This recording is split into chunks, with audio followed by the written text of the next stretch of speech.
Le village de Saint-Clément-des-Baleines développe tout au long de l'année des manifestations culturelles, sportives et ou artistiques ainsi qu'artisanales. Et ce marché créatif de Noël organisé par le club villageois est un bel exemple du dynamisme local que promeut Madame la maire de Saint-Clément-des-Baleines, Lina Beignet.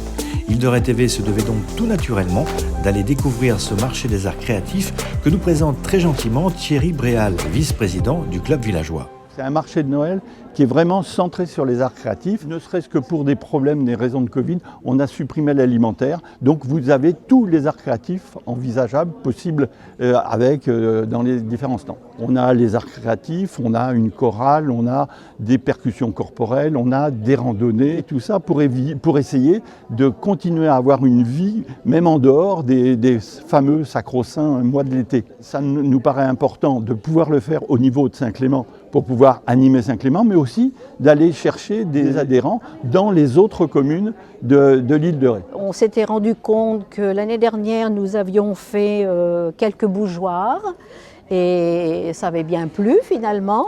Alors cette année, on a fait le petit forcing dans ce sens-là. Au fil des années, on essaye d'avoir d'autres idées. Alors on fait beaucoup de petits cadeaux de table pour les fêtes. On essaye de trouver des idées appropriées aussi à nos capacités. On fait aussi dans l'utilité, notamment des pots à crayons. On a ressorti aussi des petits coussins parce qu'on avait des femmes qui aimaient bien faire la broderie.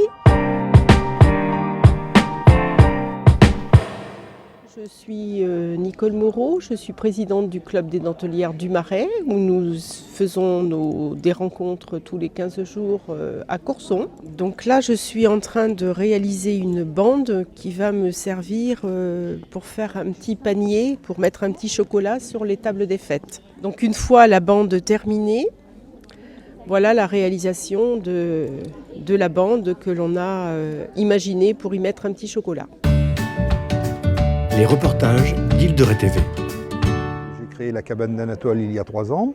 Ce que je fais, donc, c'est à partir du bois de récupération, du contreplaqué essentiellement, je vais créer des animaux, principalement des poissons, que je vais habiller avec des boîtes en fer blanc que j'ai récupérées également, donc des boîtes de biscuits, de sucre, de café, les boîtes que l'on a dans nos placards ou que nos grands-mères avaient. Voilà. Donc je vais habiller mes poissons avec ces découpes de boîtes pour en faire ce que vous allez voir plus tard. Un paramètre du stand, c'est la couleur, hein, le mélange de couleurs qui vient effectivement du mélange des couleurs des boîtes. Hein. Les boîtes sont très très colorées.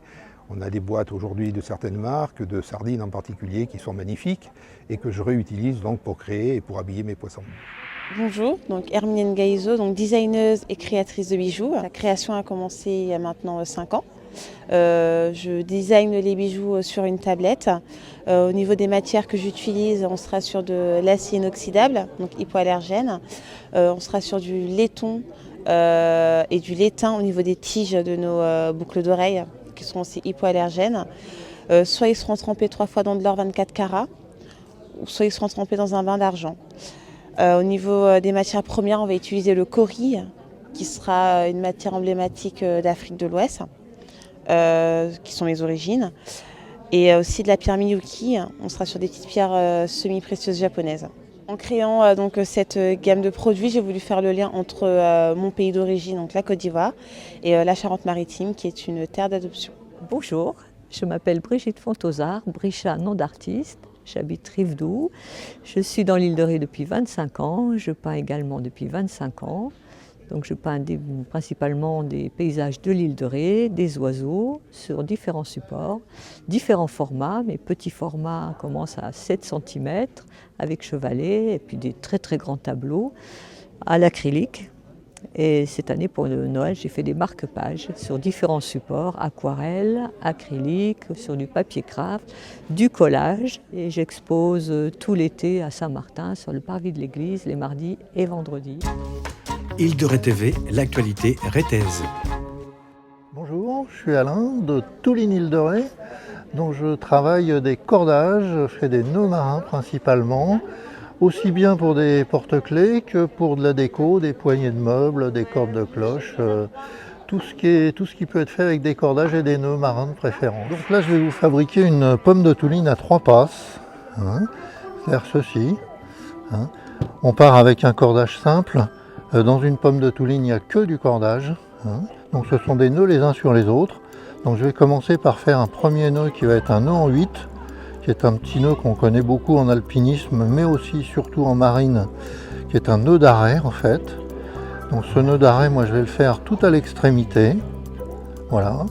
Et puis maintenant je vais commencer à faire mes 3 passes sur un premier axe. Je vais faire 3 passes sur un deuxième axe en mettant mon petit nœud en 8 au milieu. Voilà 3 passes.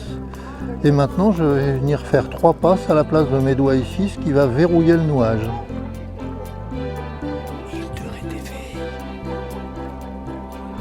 Voilà, donc là j'ai fait mes 3 passes partout. Il va falloir maintenant serrer ce nouage, donc la sortie est là, le départ est là, c'est-à-dire que mon petit nœud en 8 est ici à l'intérieur. Donc je vais faire un serrage sur 3 passes. Et là maintenant, nouveau virage, le deuxième donc. La sortie étant là, je vais être ici, là, hop. Voilà, alors c'est un nœud qui mériterait un deuxième serrage derrière. Mais là, pour la démonstration, on va s'arrêter là. Le but, c'est d'arriver à avoir quelque chose de très compact, de rond. On voit bien que c'est la même chose. Voilà.